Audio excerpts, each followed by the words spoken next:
Halo semuanya, perkenalkan nama saya Ratri. Saat ini saya akan membahas tentang persoalan overlapping claims zona ekonomi eksklusif di perairan Natuna Utara. Pada tanggal 27 April 2019, kapal Angkatan Laut Indonesia KRI Ciptadi 381 terlibat insiden dengan dua kapal pengawas perikanan Vietnam KN23 dan KN264. Kedua kapal pengawas perikanan Vietnam itu bertugas untuk mengawal kapal penangkap ikan Vietnam BD979 yang dicurigai sedang melakukan penangkapan ikan ilegal di wilayah ZEE di Laut Natuna Utara. Kapal BD979 tersebut berhasil ditangkap oleh KRI Ciptadi 381 dan kemudian akan dibawa ke pelabuhan Indonesia terdekat. Namun, sewaktu KRI Ciptadi 381 menarik kapal ikan BD979 untuk dibawa ke pelabuhan terdekat, kedua kapal pengawas ikan Vietnam tersebut terekam oleh video telah melakukan provokasi termasuk dengan melakukan manuver yang menabrak KRI Ciptadi 381. Ketiadaan perbatasan ZEE di kedua lokasi tersebut telah menyebabkan terjadinya klaim tumpang tindih dari kedua negara tersebut. Artinya, Indonesia dan Vietnam memiliki tumpang tindih klaim ZEE di Laut Natuna. Insiden tersebut memperlihatkan betapa sulit dan kompleksnya upaya penegakan hukum di wilayah maritim yang terdapat tumpang tindih klaim kepemilikan oleh dua negara atau lebih. Di satu sisi, aparat penegak hukum masing-masing negara berkewajiban untuk menegakkan hukumnya di negara masing-masing. Hal ini ditambah lagi dengan adanya persepsi yang mengatakan bahwa penegakan hukum di wilayah tumpang tindih klaim akan dapat mendukung klaim negara tersebut atas wilayah yang masih disengketakan.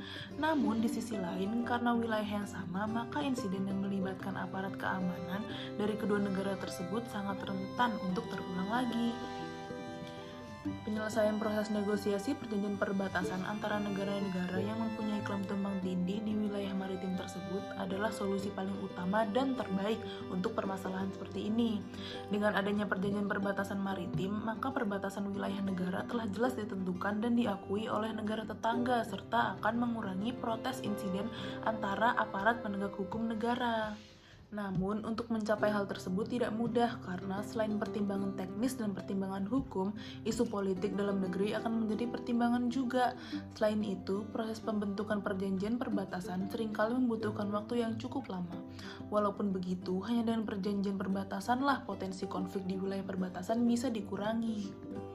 Di sisi lain, jika penyelesaian bagi proses penegakan hukum di wilayah tumpang tindih klaim kepemilikan harus menunggu penyelesaian perjanjian perbatasan waktu, tentu tidak akan efektif dan efisien, bahkan berpotensi menyebabkan konflik lanjutan yang lebih besar di kemudian hari. Untuk itu, diperlukan solusi lain yang bersifat sementara, pembentukan suatu kesepakatan khusus yang mengatur pelaksanaan penegakan hukum di wilayah tumpang tindih klaim sebelum terbentuknya perjanjian perbatasan maritim yang final di antara negara-negara yang memiliki klaim di wilayah tersebut dapat menjadi solusi sementara. Untuk melengkapi kedua metode tersebut, diperlukan pertemuan koordinasi lapangan antara para petugas kedua negara serta diseminasi internal kesepakatan kepada para aparat pelaksana di lapangan secara berkala untuk menjamin kesesuaian praktik para petugas di lapangan dengan apa yang telah disepakati. Namun, metode kedua tersebut belum ada di wilayah Laut Natuna Utara, lokasi insiden antara KRI Ciptadi 381 dan kapal pengawas perikanan Vietnam. Indonesia dan Vietnam belum membentuk suatu kesepakatan yang bersifat sementara untuk mengatur pelaksanaan proses penegakan hukum di wilayah tumpang tindih klaim sambil menunggu penyelesaian perjanjian perbatasan ZEE yang final. Selain itu, proses diseminasi informasi dan pelatihan secara berkala kepada para aparat penegak hukum kedua negara di lapangan terkait kompleksnya proses penegakan hukum di wilayah tumpang tindih klaim juga perlu dilakukan.